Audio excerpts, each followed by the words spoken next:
আসসালামু আলাইকুম বন্ধুরা, আমি আশরাফুল ইসলাম। আজ অনেকদিন পর একটা নতুন ভিডিও নিয়ে আসলাম। আমার ফোনটা ছিল না আমার কাছে, বা কাজের ব্যস্ততার কারণে আমি ভিডিও দিতে পারি নাই। এখন কন্টিনিউ ভিডিও দিব, যেহেতু আমি এখন মোটরের পাইপলাইনের কাজ করতেছি, সেচ মোটরের পাইপলাইনের কাজ করতেছি। সেই জন্য একটু দেখাই এই কাজগুলো। আমরা বাংলাদেশের যে কোনো প্রান্তে যদি আপনারা কাজ করেছেন, আমি কাজ করে দিতে পারবো, কোনো সমস্যা নেই। আমরা এগুলো কাজ নেই হলো ফিট দ্বারা, একেবারে ফিট দ্বারা নেই, ফিনিশিং সহ A to Z আপনারা কথার মাধ্যমে কাজ সেটেল করে নেব।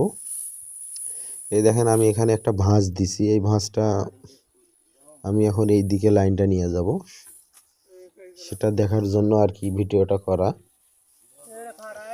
বন্ধুরা দেখেন, আমরা এখন কন্টিনিউ ভিডিও দিব এই কাজের উপর। আর যদি কাজ করে নিতে ইচ্ছুক থাকেন, তাহলে আমরা করে দিতে পারবো, কোনো সমস্যা নেই। তাহলে বন্ধুরা, আজকের ভিডিওটা এ পর্যন্তই।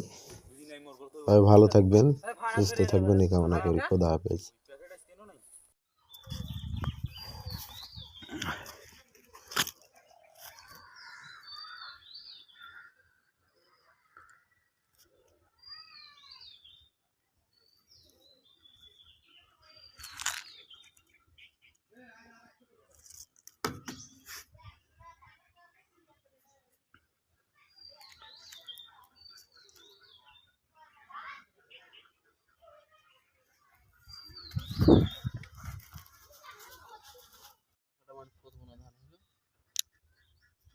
ধান হয়েছে 7 বস্তা।